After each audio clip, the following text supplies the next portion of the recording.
تو اون لحظه ای که نگام میکنی دارم آسمونو بغل میکنم.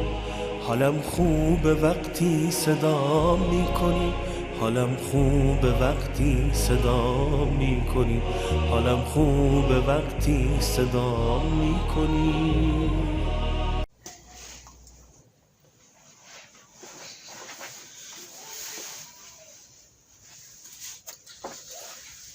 اعوذ باللہ من الشیطان الرجیم بسم اللہ الرحمن الرحیم بہ نستعین انہ خیر ناصر و معین وصلی اللہ علی سیدنا و نبینا بالقاسم محمد اللهم صل على محمد وآل محمد وعلى آلہ الطیبین الطاہرین المعصومین لا سیما بقیت اللہ فی الارضین روحی و ارواح العالمین لتراب مقدمہ الفدا. اما بعد، آج جو ہماری بحث ہے وہ انشاءاللہ العزیز بخش دوم کے بارے میں ہے. بخش دوم، بخش اول ہم نے پڑھ لیا. بخش اول یعنی وہی پہلا حصہ، پہلا سیکشن. اس میں ہم نے درواقع گفتگو یہ کی کہ خداوند متعال کے وجود پر کون سے دلائل ہیں. جلدی جلدی اس کا مرور کرتے ہیں. کیا پڑھی ہم نے؟ اس میں کیا پڑھا ہم نے کہ خداوند متعال کے وجود پر کون سے دلائل ہیں. ان میں ہم نے برہان فطرت، برہان نظم اور برہان وجوب و امکان، یہ تین برہان ہم نے پڑھے. کل کا جو برہان تھا جس میں آپ نہیں تھے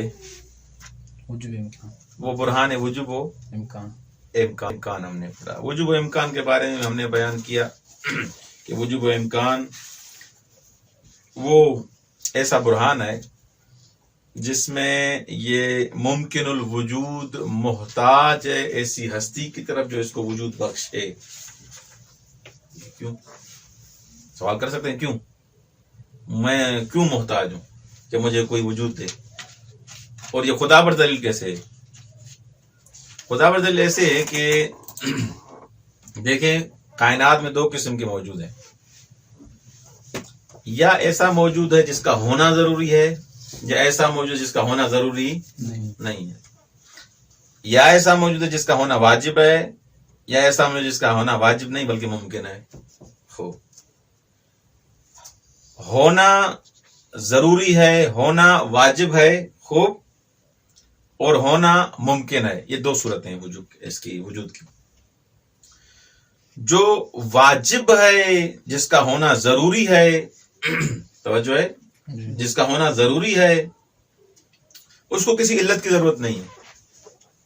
اس کو کسی علت کی ضرورت نہیں. جو جس کا ہونا کیا ہے، ضروری نہیں ہے، ممکن ہے، تو اس کے لیے کہیں گے کہ وہ اس کے لیے کوئی علت ہو جو اس کو وجود بخشے. علت ہو وجود بخشے، کیونکہ پہلے نہیں تھا، اب ہوا. ایسا زمانہ تھا کہ آپ نہیں تھے، آپ آئے. اب یہاں پر دو صورتیں ہوں گی دوبارہ. یہ بندے خدا جو نہیں تھا یہ آیا ہے، اس نے خود اپنے آپ کو ایجاد کیا ہے، یہ تو ممکن نہیں ہے. کسی نے کیا ہے اس کو، ہاں کسی نے کیا ہے اس کو، کسی نے اس کو خلق کیا ہے. جس نے اس کو خلق کیا ہے وہ بھی ممکن الوجود ہے. تو سوال یہ آئے گا کہ تو جو ممکن الوجود ہے اس کو کس نے خلق کیا؟ کہ اس کو دوسرے ممکن نے. اس کو کس نے کیا؟ اس کو تیسرے نے. اس کو کس نے کیا؟ اس کو چوتھے نے. چوتھے کو کس نے کیا؟ پانچویں نے. یعنی کوئی بریک ہی نہیں ہے. کیا لازم آئے گا؟ یہ تسلسل لازم آئے گا. تسلسل کیا ہے؟ باطل ہے. درست. تو یہ بھی آپ کا احتمال ختم ہو گیا کہ اس کو کسی ممکن وجود نے خلق نہیں کیا. ایک صورت رہ جاتی ہے، کون سی؟ کہ اس کو ایسے نے خلق کیا ہے جس کو کوئی خلق نہیں کر سکتا. یعنی اس کو خلق کرنے والا واجب الوجود ہے، جس کو کسی وجود کی ضرورت نہیں ہے، اس نے اس کو خلق کیا ہے. وہ کون ہے؟ وہ واجب الوجود ہے. تو اس کا کیا ثابت ہوا کہ آپ اس برہان سے ثابت کر رہے ہیں کہ جو ممکنات الوجود کائنات میں موجود ہیں ان کا کوئی خالق ہے، اور خالق واجب الوجود ہے، یعنی خدا ہے. یہ خلاصہ تھا جو میں نے آپ کی نظر میں بیان کیا. اس میں کچھ ہم نے قاعدے پڑھے. مفاد اصل علیت. اصل علیت کسے کہا جاتا ہے؟ اصل علیت کے بارے میں ہم نے بحث کی کہ ہر ممکن الوجود جو بھی موجود ہوتا ہے وہ محتاج ہے کسی علت کی طرف. قانون ہے علت کی طرف محتاج ہے. یہ جو علت ہے اس کے لیے، یہ جو معلول ہے، اس کو قانون علت کہا جاتا ہے. واضح ہو گیا؟ ہر ممکن الوجود محتاج ہے کس کا؟ علت کا. بغیر علت کے وہ محتاج، بغیر علت کے وجود میں نہیں آ سکتا. اچھا،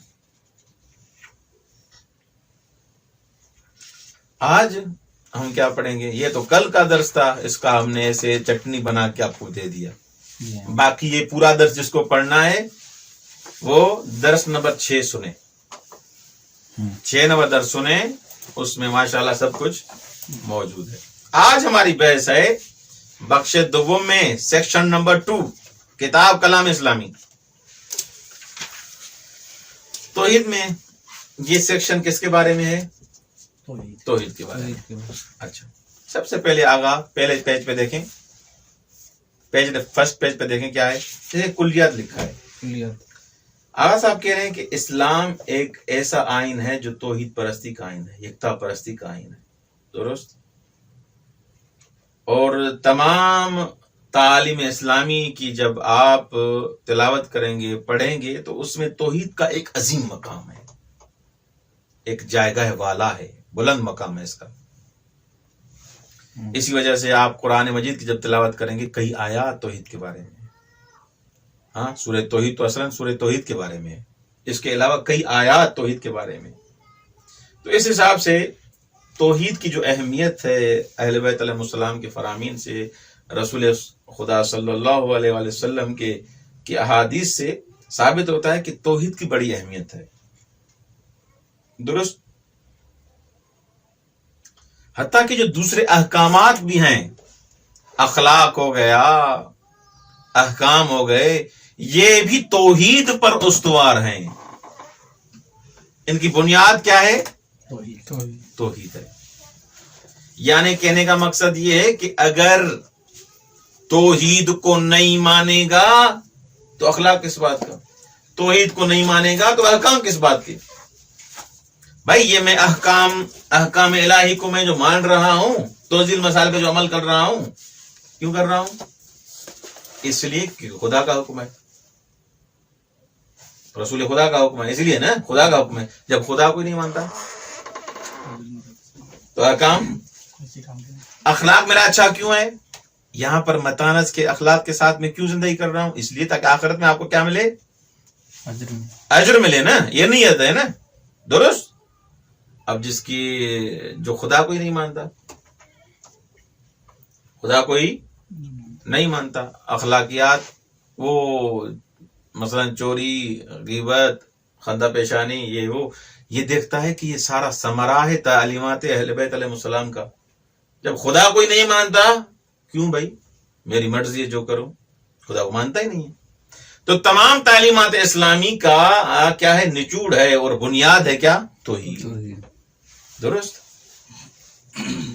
اسی وجہ سے وہ انسان جو مشرک ہے اور وہ انسان جو موحد ہے، ان کی زندگی میں کیا آپ کو ڈیفرنٹ ملے گا. جو مشرک ہے اصلاً اس کو کس چیز کی پرواہ نہیں ہوگی، لیکن جو موحد ہے، خدا کو واقعا مانتا ہے، اس کی زندگی میں آپ کو اور چیزیں ملیں گی. اچھا، سوال، توجہ، سوال.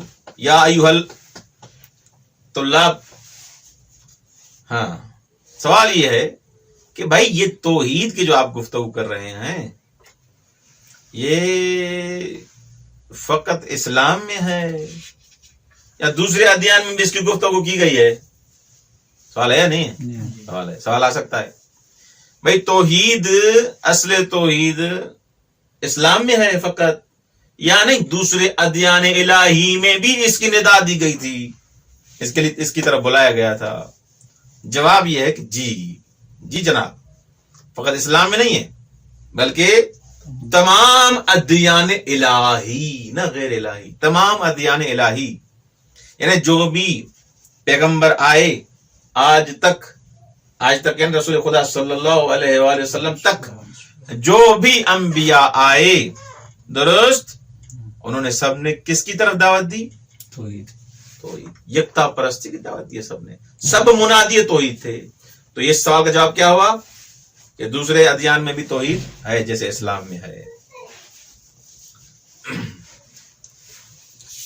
لیکن یہ فرق ضرور ہے آغا، یہ فرق ضرور ہے۔ اچھا، اس کے لیے کوئی دلیل کوئی؟ ہاں، قرآن مجید کی سورہ انبیاء کی آیت نمبر 25 پڑھیں۔ بسم اللہ الرحمن الرحیم، وما ارسلنا من قبلک من رسول الا نوحی الیہ انہ لا الہ الا انا فاعبدون۔ کیا ہے؟ وما ارسلنا من قبلک من رسول، ہے یا نہیں ہے؟ وما ارسلنا من رسول یعنی جو بھی رسول ہے آپ سے پہلے، کیا اس کی طرف وحی کی گئی ہے؟ لا الہ الا انا فاعبدون، میرے علاوہ کوئی بھی نہیں جس کی آپ پرستش کریں۔ یعنی تمام ادیان الہی میں آقا جان کیا ہے؟ توحید کی دعوت موجود ہے، قرآن کی آیت اس پر گواہ ہے۔ اچھا، لیکن ایک بات ذہن میں ضرور رکھیں عزیزان من، وہ یہ ہے کہ تمام ادیان میں توحید کی دعوت دی گئی ہے، لیکن عمیق مطالب کی طرف جو جیسے اسلام نے دعوت دی ایسے کسی نے نہیں دی۔ عمیق اور گہرے مطالب کو اور تعلیم کو جیسے اسلام نے پہنچایا ایسے کسی دین نے نہیں پہنچایا۔ واضح ہو گیا؟ جی ہاں۔ اگرچہ یہ اسلام، یہ پیراگراف نمبر 2 ہے، او مقوجر رفاع آموز توحید در اسلام، یہ پڑھ رہا ہوں میں، جی ہاں، تاکہ پتہ بھی چلے میں کہاں سے پڑھ رہا ہوں۔ ایسے نہ ہو کہ یہ کوئی نئی عبارت ہے، نہیں، نئی عبارت میری یہاں پر ایک لفظ میرا نیا نہیں ہے، سارا یہ کتاب ہے، لیکن میں اس کو اپنے اردو میں بیان کر رہا ہوں تاکہ آپ کے لیے آسانی ہو جائے۔ اس کا حلوہ بنا رہا ہوں میں، کیا بنا رہا ہوں؟ حلوہ کھائیں بس آپ۔ اچھا، یعنی اس پیراگراف میں کیا بیان کر رہا ہے کہ توحید اس دین میں بھی ہے، اسلام میں بھی ہے، دوسرے ادیان میں بھی، ادیان الہی جو بھی ہیں سب میں آئے، درست؟ جی ہاں، لیکن جتنی تحقیق اور عمق اور گہرائی کے ساتھ اسلام میں توحید کو بیان کیا گیا ایسے کسی بھی نہیں بیان کیا گیا۔ واضح ہو گیا؟ اب آتے ہیں توحید کے کس کی طرف؟ معنی کی طرف۔ لیکن معنی سے پہلے ایک چیز ضرور یاد کر لیں، توحید کو سمجھنے کے لیے بڑی عقل چاہیے، فلسفی چاہیے، منطقی چاہیے، ہر کسی کی سمجھ آ سکتی ہے، سوال آ سکتا ہے، اس عمق سے سوال آ سکتا ہے، درست؟ لائن نمبر 6، زمین توحید بے گونہی اس کے ہم برائے عمومی مردم را گوشا درس آموز و سود مندس وہم ذہن کنج کا و جستجو گر متکلمان و فلسفان و دل و جان مشتاقان عارفان رسیراب میں کنات۔ سمجھا گیا کیا کہنا چاہتا ہے؟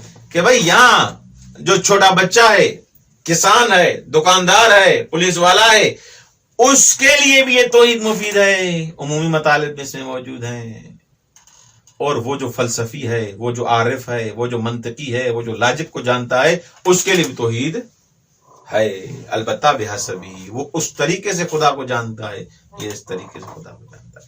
توحید سب کے لیے ہے، ایسے نہیں ہے کہ آپ کہیں کہ بھائی توحید تمہیں سمجھ میں نہیں آئے گی، توحید تمہیں سمجھ میں نہیں آئے گی، نہیں تم تو بھائی ہو، فلاں ہو، تمہیں کیا پتا، میں مدرسے والا ہوں، مجھے سمجھ میں نہیں۔ توحید دقت کرے گا، کوئی عام عارف کو بیان کرے گا تو وہ سمجھ میں اس کو آ جائے گا، تو سب کے لیے توحید۔ واضح ہو گیا؟ جی۔ اب آتی ہے توحید. توحید کی بات کریں. توحید ہے کیا؟ توحید کا معنی کیا ہے؟ کہہ رہے ہیں توحید کا پہلے ہم لغوی معنی کرتے ہیں. توحید عربی زبان کا لفظ ہے، نہ سندھی کا، نہ اردو کا، نہ انگلش کا. کس کا لفظ ہے؟ عربی. توحید کس کا زبان ہے؟ کس زبان کا لفظ ہے؟ عربی عربی. کا. اچھا، توحید مصدر ہے باب تفعیل. تفعیل. دو نقطے. تیسرا اس کا ریشہ ہے وحد ہو. تو اس کا معنی کیا ہوگا؟ تفعیل میں بھی یہی کرتے ہیں نا، کسی شے کی توصیف بیان کی جاتی ہے ہو، یا فارسی میں کہتے ہیں کسی یا چیز را دورہ وصفی دانستن. وہ پڑھا لکھا ہے، یا آپ اس کی وصف بیان کر رہے ہیں. وہ سمجھدار ہے، یہ اس کی وصف ہے. وہ ذہین ہے، درست. وہ منظم ہے، یہ آپ اس کی کیا کر رہے ہیں؟ وصف بیان کر رہے ہیں، درست. یا مثلا تعظیم کا معنی کیا کرتے ہیں آپ؟ تعظیم کا کسی کو بڑا سمجھنا. بزرگ. تکفیر میں کیا معنی کرتے ہیں؟ کسی کو کافر. یہ کہتے ہیں نا، یہ تکفیر تکفیر تکفیر. شیعوں کے لیے بھی یہ لفظ استعمال کرتے ہیں. تکفیر نہ کرو، کس کی تکفیر نہ کرو، کسی کی تکفیر نہ کرو، کسی کی تعظیم نہ کرو، کسی کی تکفیر نہ کرو. یعنی کیا؟ یعنی کیا؟ کسی کو کافر نہ سمجھو. مسلمانوں میں سے کسی کو کافر نہ سمجھو. درست ہے. تو اس میں کیا ہے؟ سمجھنے کی وہ معنی آ رہی ہے اس میں. توحید، تکفیر، تعظیم، لفظ سمجھ میں آ گئے باب تفعیل کے وزن پر. تو بس توحید کا معنی کیا ہوگا؟ خدا کو ایک سمجھنا، اکیلا سمجھنا، یکتا سمجھنا، وحدہ لا شریک سمجھنا. یہ توحید کا معنی ہے. توحید کا معنی کیا ہوا؟ یکی دانستن، یکتا شمردن. ایک سمجھنا، اکیلا سمجھنا. واضح ہو گیا؟ اچھا، اب آتے ہیں توحید نظری اور توحید عملی کی طرف. یہ توحید نظری اور عملی سمجھ میں آ جائے گی تو اس کی اصطلاحی ڈیفینیشن بھی سمجھ میں آ جائے گی. یہ لغوی معنی آ گیا سمجھ میں؟ اچھا، توحید کی دو قسمیں آگا جان. ایک توحید نظری ہے، دوسرا توحید عملی ہے. توحید نظری یعنی جو آنکھوں سے دیکھی جائے، نظر سے جو نظر آئے. نہیں وہ نظر نہیں ہے. تو پھر کیا ہے؟ کہہ رہے ہیں کہ مقصود ما از توحید نظری، لائن نمبر 4، آن است که انسان در اندیش خود به وحدانیت و یکتای شانی از شؤون خداوند اعتقاد داشته باشد. توحید نظری کا مطلب کیا ہے؟ کیا ہے معنی آگا؟ انسان اعتقاد قطعی، یقینی اعتقاد رکھنا، جازم اعتقاد رکھنا کہ خداوند متعال اکیلا ہے اپنی ذات میں، اپنی صفات میں، اپنے افعال میں. یہی توحید نظری. درست. یہ دیکھیں دوسرے فونٹ میں لکھا ہوا ہے نا، اعتقاد قطعی. یہ معنی ہے اعتقاد قطعی بے یکتای خداوند در ذات، صفات و افعال. یہ توحید نظری ہے. یعنی کیا؟ اردو میں بیان کروں. توحید نظری کا مطلب یہ ہے کہ انسان راسخ عقیدہ رکھے، یقینی عقیدہ رکھے کہ خدا کے ساتھ نہ کوئی ذات میں شریک ہے، نہ کوئی صفات میں شریک ہے، نہ اس کے ساتھ افعال میں کوئی شریک ہے. اسے توحید نظری کہا جاتا ہے. آگا جان پھر توحید عملی کیا ہے؟ میں سمجھ رہا ہوں، یقین کر رہا ہوں، عقیدہ ہے میرا کہ خدا کا کوئی شریک نہیں، نہ اس کی ذات میں، نہ اس کی صفات میں، نہ اس کے افعال. واضح ہو گیا؟ تو عملی کیا ہے؟ توحید عملی کہہ رہے ہیں. توحید عملی کا مطلب پھر اگر آپ کو توحید نظری سمجھ میں آ گئی تو توحید عملی میں ہم وارد ہو رہے ہیں. مقصود توحید عملی سے یہ ہے کہ انسان کی رفتار موحدانہ ہو. اللہ اکبر، بڑا عمیق لفظ ہے یہ. انسان کی رفتار بھی کیا ہو؟ موحدانہ ہو. اب خود انسان فیصلہ کرے کہ میری رفتار کیسی ہے، مشرکانہ ہے یا موحدانہ ہے. انسان مانگتا فقط خدا سے، ڈرتا فقط خدا سے، تقیہ فقط خدا پر کرتا ہے، اعتماد فقط خدا بھی کرتا ہے؟ نہیں. ڈرتا دوسروں سے، خدا سے ڈرتا ہی نہیں ہے. اعتماد بھی دوسروں پر کرتا ہے، خدا بھی کرتا ہی نہیں ہے. میں جاؤں گا وہاں، نہیں ہے، پیسہ ہی نہیں ہے، کون دے گا مجھے؟ یعنی خدا کو اس نے چھوڑ دیا، لوگوں پر اعتماد کیا. وہاں جا نہیں صحیح، وہ اب جہاد پہ جا رہا ہے، رسول خدا کہہ رہے ہیں جہاد ہے، نہیں صحیح بیوی بچے کیسے آپ بھیج رہے ہیں؟ یہ کیا ہے؟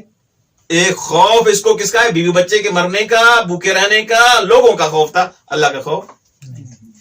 بس توحید عملی تمام تعریفات سے ہٹ کر ایک لفظ ہے توحید عملی کا، رفتار موحدانہ. آپ کی رفتار، آپ کی چال چلن، آپ کا کردار خوشبو دے موحد ہونے کی، یہ ہے توحید عملی. اور انسان حقیقی معنی میں موحد تب بنتا ہے جب اس کی توحید عملی ٹائٹ ہو. توحید نظری سب جانتے ہیں، ہر کوئی کہتا ہے اللہ ایک ہے، ہر کوئی کہتا ہے خدا کے ساتھ کوئی شریک نہیں ہے، لیکن مقام عمل میں پیسہ اس سے دیں گے، اس سے لیں گے، ڈرے گا عام لوگوں سے، لٹیروں سے، لوفروں سے ڈرے گا، لیکن خدا سے نہیں ڈرے گا. کس نے خدا دیکھا یار؟ ایسی ایسی باتیں کرے گا، بہکی باتیں کرے گا. لیکن جو موحد ہوگا وہ کلام علوی بولے گا، امیت عین اللہ تراک. ہر جگہ لمحہ بلمحہ اس کی زندگی موحدانہ ہوگی. یہ ہے توحید عملی. دیکھیں میری تقریر کے ساتھ آپ کو آرام سے سمجھ میں آ رہا ہے. اچھا، یہ ہو گئی آگا توحید کا کی اقسام کے حساب سے تعریف. درست. اگر توحید کی اصطلاحی معنی کیا ہے؟ توحید کی اصطلاحی ڈیفینیشن انگلش مولوی جب انگلش بولتا ہے مزہ آتا ہے نہیں؟ اچھا، کیا ہے؟ عبارت از اعتقاد قطعی بوحدانیت و یکتای خدا در ذات و صفات و افعالش و انجام اعمال متناسب با این اعتقاد. آغا جان توجہ کریں، ایک میں آپ کو پوائنٹ بتا رہا ہوں بڑا کلیدی. اگر یہ آپ یاد کر لیں گے کبھی زندگی بھر یہ توحید کی تعریف نہیں بھولیں گے آپ. توحید نظری اور عملی کو ملا لیں تو توحید کی تعریف بن جائے گی. توحید نظری کی تعریف میں نے کیا کی؟ انسان سمجھے خدا ایک ہے، انسان سمجھے خدا صفات میں، ذات میں، افعال میں ایک ہے. عملی میں کیا کہا؟ انسان سمجھے نہیں، اس کا کردار، اس کی رفتار، اس کی چال چلن موحدانہ ہو. ان کو ملائیں، اب مکس کر کے اس کا نتیجہ نکالیں. عبارت از اعتقاد قطعی بوحدانیت و یکتای خداوند در ذات و صفات و افعالش و انجام اعمال متناسب با این اعتقاد. انسان سمجھے کہ خدا ایک ہے، ساتھ میں، صفات میں، افعال میں، اور اپنے اعمال کو اسی عقیدے کے مطابق انجام دے، اسے توحید کہا جاتا ہے. اب آپ خود فیصلہ کریں کہ انسان اگر اعمال کو انجام نہ دے وہ موحد ہے یا نہیں ہے، فیصلہ خود کیجیے گا. توجہ ہے قبلہ آوا. اچھا،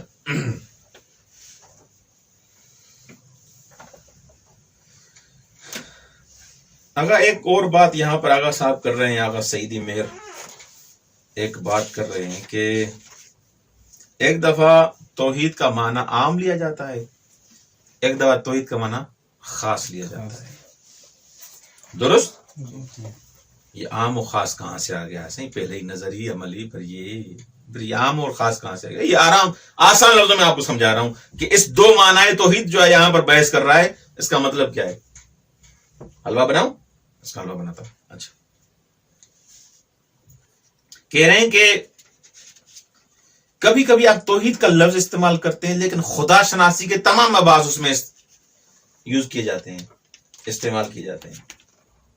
توحید کا مطلب کیا تھا؟ خدا کو ایک سمجھنا، افعال میں، ذات میں، صفات میں، اور اعمال انسان اس عقیدے کے مطابق کرے. یہ توحید ہے نا جی. لیکن میں عالم، خدا کے عالم ہونے کی گفتگو کر رہا ہوں، کے بارے میں بحث کر رہا ہوں، خدا کے قادر ہونے کی میں بحث کر رہا ہوں، ہاں، خدا کے سمیع ہونے کی بحث کر رہا ہوں، ہاں درست، خدا کے بصیر ہونے کی، خدا کے حی ہونے کی، یہ ابحاث کر رہا ہوں میں. ان کا تو کوئی توحید سے تعلق نہیں ہے نا. درست، یہ الگ بحث ہیں، خدا شناسی کے الگ بحث ہیں. اچھا، خدا کی وجود پر الگ بحث ہیں، خدا کی وجود پر الگ، یہ الگ بحث ہے. تو ان ابحاث کو اگر آپ ذہن میں رکھ کے توحید کی بحث کریں گے، اس کو کہیں گے توحید بمعنی العام. توحید کا عمومی معنی یہ ہے. جس میں آپ سمیع کی بحث کریں، بصیر کی بحث کریں، سب بحث کریں جس کا توحید کے ساتھ ربط ہو یا نہ. توحید ایک صفت ہے نا. ہاں آپ خدا کو عالم بھی سمجھتے ہیں، خدا کو اکیلا بھی سمجھتے ہیں، خدا کو کیا سمجھتے ہیں آپ؟ یکتا بھی سمجھتے ہیں، خدا کو کوئی شریک بھی نہیں. یہ صفات ہے مختلف خدا کی. عالم ہے، قادر ہے، حی ہے، قہار ہے، ہاں رحمان ہے، رحیم ہے، سب صفات ہے نا. ان میں سے ایک صفت کیا ہے؟ توحید ہے. درست. جی ہاں. اب ان سب ابحاث سب کی اگر آپ کریں، خدا کے بارے میں جو باتیں بھی ہیں آپ اگر کریں، اس میں توحید بھی ہو تو اس کو توحید معنی عام کہا جاتا ہے، جس میں سب بحثیں آ گئی. درست.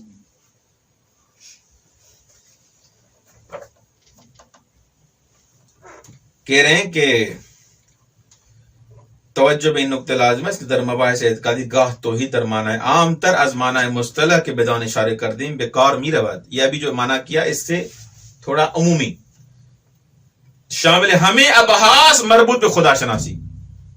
اگر تمام ابحاث جو خدا شناسی کے ساتھ مربوط ہیں اس کے بارے میں گفتگو ہو، جو بھی خدا شناسی، خدا کے براہین ثابت کرنے کے جو براہین ہوتے ہیں، خدا کی صفتوں کے بارے میں جو بحث ہوتی ہے، ہاں خوب یہ معنی توحید عام ہو جائے گا، توحید کا عام معنی ہو جائے گا. درست. اما مراد از توحید در این مقام کے اول اصول خمسه اس معرفت اللہ اس به ذات و صفات و تسمیه معرفت به توحید از قبیل تسمیه کل به اسم جز اشرف و افضل اجزاء است.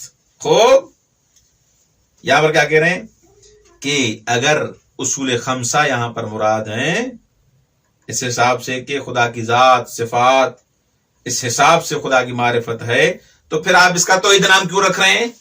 سوال تو یہ آئے گا نا.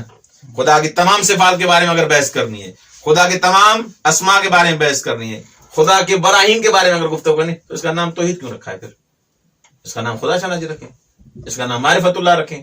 معرفت اللہ میں سب چیزیں آ جائیں گی. توحید تو ایک بخش ہے نا اس کا. کہہ رہے ہیں تسمیت الکل باسم الجز. پڑھا ہے نا آپ نے؟ جی ہاں. تسمیت الشیء باسم جزئی آپ نے پڑھا ہے نا. تسمیت الشیء باسم جزئی یہ قانون پڑھا ہے نا. ہم بھی یہ قانون استعمال فالو کر رہے ہیں اس کو. تسمیت الکل باسم جز.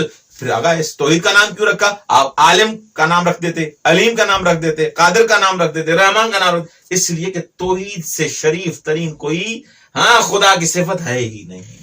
سب سے افضل خدا کی صفت یہی ہے. واضح شد؟ 3-4 سوالوں کے جواب دے دیے مفت میں نے آپ کو. اچھا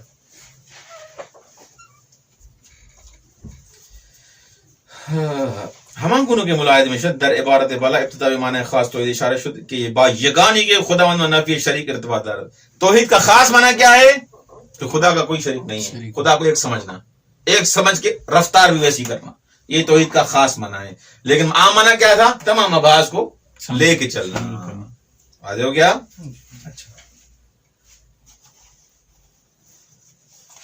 اس کے کہتے ہیں اس کے علاوہ 2 نقطے اور بھی سن لیں کہ اگر اصول پنجگان یہ اعتقاد جو ہیں نبوت، امامت، قیامت، عدل، یہ جو اصول پنجگانہ ہیں، یہاں پر اسی خدا شناسی کے حساب سے بحث کی جائے گی، عمومی حساب سے. اور نام گزاری کیوں ہے توحید کی؟ توحید اس کا نام کیوں رکھا؟ اس لیے کہ یہ شریف جز ہے. ایک چیز کے جب زیادہ جز ہوتے ہیں ان میں سے زیادہ شریف ہوتا ہے، اس حساب سے اس کا نام رکھا جاتا ہے. تسمیت الشیء باسم جزئی. بس آگا اب کیا کہہ رہے ہیں؟ آگا آپ سے سوال ہے قبلہ جس نے کتاب لکھی ہے، اگر اب کتاب میں جہاں بھی لفظ توحید آئے گا اس سے آپ کی مراد توحید بمعنی العام ہے یا بمعنی الخاص ہے؟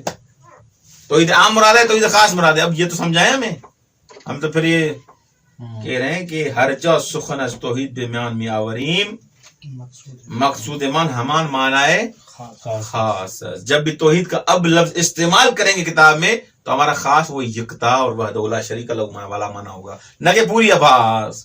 یہ ذہن میں رکھ لیں. اچھا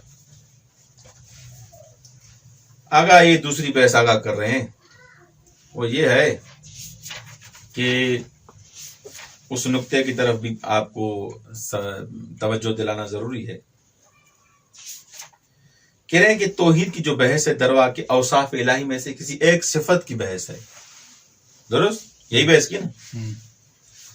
تو اس حساب سے یہ ایک بخش ہے، اوصاف الہی کا ایک حصہ ہے. توحید کی بحث اوصاف الہی کا ایک بخش ایک حصہ ہے. تمام اوصاف الہی تو نہیں ہے نا، ایک بخش ہے. اچھا، تو اب متکلم حضرات جو ہیں، جو کلام کے ماہر ہیں، اس بحث کو کہاں کرتے ہیں؟ اگر مجھے ڈھونڈنا ہو علم کلام کی، مثلا یہ کتاب کشف المراد ہے، باب ہادی اشر ہے، یہ کلام اسلامی ہے، درست آموز عقائد ہے، ہاں یہ کتاب ہے نا، میں دیکھوں یہ توحید کی بحث یہ کہاں پر کرتے ہیں، میں وہاں وہ اس کا باب کھولوں، وہاں پر توحید کے بارے میں پڑھوں تاکہ آسانی ہو جائے. متکلم یہ بحث کرتے کہاں ہیں؟ خوب اوصاف الہی میں بحث کرتے ہیں اس توحید کی یا نہیں؟ اس توحید کا باب ہی الگ لکھتے ہیں. کہہ رہے ہیں کہ جب کتابوں کو ہم دیکھتے ہیں، آغا صاحب کہہ رہے ہیں جب کتابوں کا ہم دیکھ رہے ہیں، جو توحید کے بارے میں، جو کلام کے بارے میں لکھی گئی ہیں، ان میں دو ٹائپ کی بحث کی گئی ہے. کچھ افراد نے ایسے کیا ہے کہ اوصاف خداوند کی بحث کرتے کرتے کرتے کرتے ان اوصاف کے ساتھ ساتھ یہ کہہ رہے ہیں اللہ عالم ہے، اللہ قادر ہے، اللہ حی ہے، اللہ واحد ہے. درست، اللہ واحد ہے، کل واللہ واحد، اس کے ساتھ بحث کر دی صفات خدا. کچھ افراد، کچھ متکلموں نے اس بحث میں اتنی شرافت تھی، اتنی اس بحث کی ضرورت تھی، اتنی اس بحث کی ضرورت تھی، اتنی اس بحث کی ضرورت تھی کہ ان اوصاف کے ساتھ اس کو نہیں رکھا، بلکہ اس کے لیے باب بھی الگ مقرر کر دیا، مستقل باب الگ. تو آغا صاحب کہہ رہے ہیں دونوں طریقوں سے کتابوں میں لکھا گیا ہے. صحیح، پھر آپ نے کس روش کی تائید کی ہے، کس روش پر چل رہے ہیں آپ؟ کہہ رہے ہیں ہم نے بھی زیادہ جو معاصر افراد ہیں، جو آج کل کے جو مصنفین ہیں، ان کی پیروی کرتے ہوئے اور اس روش کو صحیح سمجھتے ہوئے ہم نے توحید کو بے عنوان مستقل بحث کیا ہے. دیگر اوصاف کے ساتھ اس کو بحث ہم نے نہیں کیا ہے. واضح ہو گیا؟ اب آیا ہے آخری بحث، اس کو کریں اور بحث ہماری تمام. کیا ہے بحث؟ وہ یہ ہے کہ آغا توحید قرآن و سنت میں توحید ہے یا نہیں؟ بابا قرآن میں سنت میں ہے ہی توحید، اور کیا ہے؟ کچھ ہمیں بتائیں. کہہ رہے رکن اساسی ہے توحید، نقش مہم ہے اس کا، بلکہ تمام تعلیمات الہی کا مجموعہ، اور ان تمام تعلیم الہی جو آپ نے پڑھی ہے اس کی بنیاد کیا ہے؟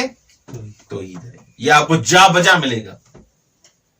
جیسے سورہ انبیاء کی آیت نمبر 25 پڑھیں، بسم اللہ الرحمن الرحیم، وما ارسلنا من قبلک من رسول الا لا الہ الا انا فاعبدون. یہ ابھی نے پڑھی ہے، درست. یا دوسری مثلا یہاں پر کہہ رہے ہیں کہ توحید سرلوح تعالیم الہی ہے. ہاں، آپ اگر اسکول میں چلے جائیں، اس اسکول کے باہر ایک بورڈ لگا ہوتا ہے. کیا لگا ہوتا ہے؟ بورڈ لگا ہوتا ہے. اسوا کالج مثلا، درست. اس مثلا یہ رحمت للعالمین اسکول، اس اسکول کے نام سے آپ سمجھ جاتے ہیں کہ کس ٹائپ کا یہ اسکول ہے یا نہیں ہے. کوئی گرامر کا اسکول ہوتا ہے، کوئی عربی سکھانے کا اسکول ہوتا ہے، کوئی کسی چیز کا اسکول ہوتا ہے، کوئی کس چیز کا اسکول ہوتا ہے. کہہ رہے ہیں تعالیم الہی جو بھی ہیں، ان کا جو مین بورڈ ہے جو لگا ہے ان تعالیم کے اوپر، وہ توحید ہے. درست. وَلَقَدْ بَعَثْنَا فِي كُلِّ أُمَّةٍ رَسُولًا أَنِ اعْبُدُوا اللَّهَ وَاجْتَنِبُوا الطَّاغُوتَ. سب سے پہلا پیغام ہر رسول کو یہ کہتے تھے، بھائی جا کے ان کو کہو کہ اللہ کی عبادت کرو، طاغوت سے اجتناب کرو. مولا متقیان تمام انبیاء کی بعثت کا فلسفہ بیان کرتے مولا فرماتے ہیں، لما بدل اکثر خلقہ عہد اللہ الیہم فجہلوا حقہ واتخذوا الانداد معہ فبعث فیہم رسلہ وواتر الیہم انبیاءہ لیستعدوہم میثاق فطرتہ. درست. اچھا، یہ مولا کا کلام اس بات پر دلیل ہے کہ ان کو یہ سارے انبیاء کیوں آئے؟ اس لیے لیستعدوہم میثاق فطرت، تاکہ وہ جو حق میثاق فطرت ہے ان کو کیا کریں؟ جگائیں، یاد دلائیں، ان کو متوجہ کریں. ادھر کیا وعدہ کیا تھا، کہاں چلے گئے ہو، گم ہو گئے ہو. ہاں خدا کے ساتھ اکثر انسانوں نے کیا وعدہ کیا تھا؟ ہاں کہ تمہیں مانیں گے، تمہاری پیروی کریں گے، لیکن اکثر انسان نے وعدہ توڑ دیا ہے اور مشرک ہو گئے. اسی وجہ سے قرآن مختلف عنوانوں کے ساتھ توحید کی طرف اور شعار توحید کی طرف دعوت دی ہے. کئی آیات ہیں. لا الہ الا اللہ سورہ محمد، سورہ صافات، لا الہ الا ہوا، لا الہ الا انا، لا الہ الا انت سورہ انبیاء، وَإِلَٰهُكُمْ إِلَٰهٌ وَاحِدٌ سورہ بقرہ، مَا مِنْ إِلَٰهٍ إِلَّا اللَّهُ سورہ آل عمران، اور اس کے علاوہ مَا مِنْ إِلَٰهٍ إِلَٰهٌ وَاحِدٌ مَا لَكُمْ مِنْ إِلَٰهٍ غَيْرُهُ. یہ کتنی بار، کئی بار آپ کو کئی آیتیں ملیں گی جس میں فقط توحید کی دعوت ہے. رسول خدا صلی اللہ علیہ وآلہ وسلم فرماتے ہیں کہ قل انما امرت ان اعبد اللہ ولا اشرک به الیہ وَإِلَيْهِ مَآبِ. یہ سورہ رعد کی آیت نمبر 36 ہے کہ میں مأمور ہوں مگر کس چیز کے لیے؟ میں فقط یعنی میرا کام کیا ہے؟ اللہ کی طرف دعوت. خدا کو میں خدا کی عبادت کروں، خدا کے ساتھ کسی کو شریک قرار نہ دوں، اسی کی طرف دعوت دوں، اسی کی طرف واپس جانا ہے. یہ کیا ہے؟ توحید کے علاوہ کوئی اس میں کچھ اور چیز ہے؟ قل انما یوحی الی انما الہکم الہ واحد فہل انتم مسلمون. ان کو کہو کہ مجھے وحی کی گئی ہے کہ خدا ایک ہی ہے. آیا فہل انتم مسلمون، آیا اس بات کو قبول کرے ہوئے؟ آیا اس بات کو تسلیم کرو گے کہ خدا کے علاوہ کوئی اور نہیں ہے؟ اس میثاق فطرت کو دوبارہ آپ اس کو اپنائیں گے؟ وَلَقَدْ أَرْسَلْنَا نُوحًا إِلَىٰ قَوْمِهِ إِنِّي لَكُمْ نَذِيرٌ مُّبِينٌ أَن لَّا تَعْبُدُوا إِلَّا اللَّهَ إِنِّي أَخَافُ عَلَيْكُمْ عَذَابَ يَوْمٍ أَلِيمٍ. حضرت نوح کی تبلیغ کی طرف اشارہ ہے. یہ تمام آیات نہج البلاغہ کے خطبے، اہل بیت علیہ السلام کے فرامین، یہ سب اس بات پر دلیل ہیں کہ یہ سب آئے تھے اللہ کو اللہ منوانے کے لیے. درست. اس میں آپ نے کچھ اصطلاحیں پڑھی، ان کی طرف آپ ضرور توجہ دیجیے گا. اصطلاح آپ نے توحید کی پڑھی، توحید عملی کی پڑھی، توحید میں معنی خاص، توحید میں معنی عام، توحید نظری، توحید میں معنی عام. ان اصطلاحوں کو یاد کریں، سوال ان سے باہر نہیں جائے گا گارنٹی کے ساتھ. سمجھ کے پڑھیں، جو پڑھیں سمجھ کے پڑھیں. کچھ افراد ہوتے ہیں نا، یہ صفحہ گیا خوش، دوسرا صفحہ گیا، 10 صفحے آج میں نے پڑھے، پھر صبح کو اٹھے گا 10 صفحے پڑھے تھے، سمجھ میں تو ایک ہی نہیں آیا. ایسے پڑھیں گے آپ کو کچھ بھی سمجھ میں نہیں آئے گا، نہ امتحان میں فائدہ، نہ آخرت میں، نہ دین میں، نہ دنیا میں. سمجھ کے پڑھتے جائیں، آرام آرام سے سمجھ کے اور فہم کے ساتھ پڑھتے جائیں. امتحان میں بھی کامیاب اور آپ کی نالج میں بھی اضافہ ہوگا. سمجھے، رٹا نہ لگائیں. خدا را رٹا والے اکثر 2 منٹ والے بات ہوتی ہے، اس کے بعد کیا ہوا؟ فیل. والسلام علیکم ورحمۃ اللہ وبرکاتہ.